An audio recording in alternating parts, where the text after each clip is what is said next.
I am just coming on because I haven't been on in a while. I've been taking a little break. I've been enjoying a little bit of time off from social media. So I wanted to come on both with Instagram and with Facebook to talk a little bit about breath work.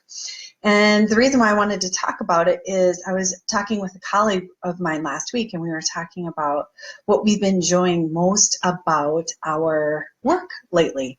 And what I've been enjoying most is when people come to me, there is this really fun moment within a class or within a one-on-one session where people about usually 15 minutes in, they start yawning and they totally are like, oh my gosh. And I tell you, it makes me think that so many people come to yoga, come to one-on-one sessions, and they're exhausted. We're exhausted. We're overstimulated. We're going a million miles an hour. And in yoga, it's the first opportunity where people are given permission to slow down and not be stimulated. Because it's different to slow down and be in front of the television set. You're still being stimulated. Or lay on your couch and play on your phone, that's still stimulation, versus the idea of calming your neurological system, which is what yoga provides, is kind of a moment to be like, woo. And what happens is invariably around 15-20 minutes in, people start yawning, and I almost want to just like cover them up with a blanket and be like, you know what, let's just have a napping class, as my friend Elizabeth has. She has a really quiet class, and a woman in her class calls it the napping class. That makes me laugh. But I wanted to talk about our neurological systems and how we can help support our health. There's a ton of new research. Western medicine is finally getting on board with the idea of, oh, hey, this breath thing, they might have something there. And yeah, we do. And it's something that can really support your wellness and your health journey. And so I just wanted to talk a little bit about it because breath work is such an important aspect to health and wellness. Pranayama is what we call it in yoga. Prana meaning life force, and yama meaning control or ability to control your life force. And it's using the breath as the foundation for that. And so I wanted to invite you this week to try a breathing practice as part of your day, and notice how you feel after your breathing practice. And it doesn't have to be all bad. You know, you don't have to have a mat or lie down in your office. Or I sometimes do my pranayama in the car waiting for a client to show up. I do it seated at my desk. And so I'm going to teach you one that I really enjoy, and it's very simply accessing your diaphragmatic breath.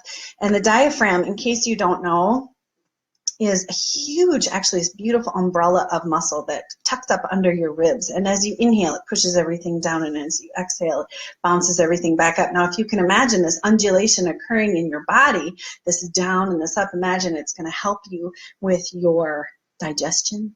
There's this sweet massage that happens in your spine if you breathe freely. Diaphragmatic breath is the best gift to give yourself. If you're going to do anything, do diaphragmatic breath. The thing is, in Western culture specifically, we bind ourselves around our midsection by pulling our belly super tight, and then it starts cutting off the muscular suppleness of the diaphragm, and so then you're not breathing very freely. We've turned into this whole country, I think, of chest breathers where we're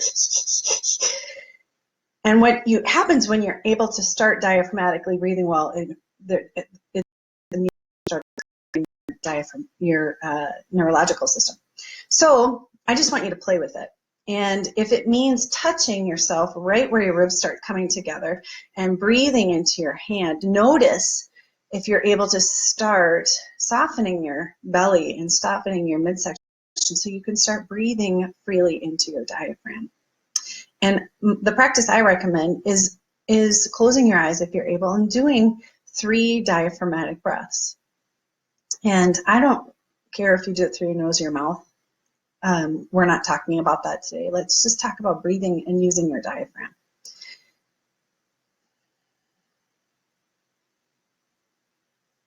letting your diaphragm and your belly kind of soften into your hand as you inhale and exhale. Now, 3 breaths takes all of what, 15 seconds? You could do that, right? Notice how you feel after you diaphragmatically breathe. And then, like a string of pearls, weave in your diaphragmatic breath throughout your day. Notice when you lose it. I lose it often at the computer. I often lose it when I'm on the telephone or when I'm in traffic. And start noticing, and then just gently start to invite it back in and see if you can't get some more diaphragmatic breath woven throughout your day to calm your neurological system and bring some ease into your life. All right, I'm going to leave you with one of my very favorite quotes by Thich Nhat Hanh.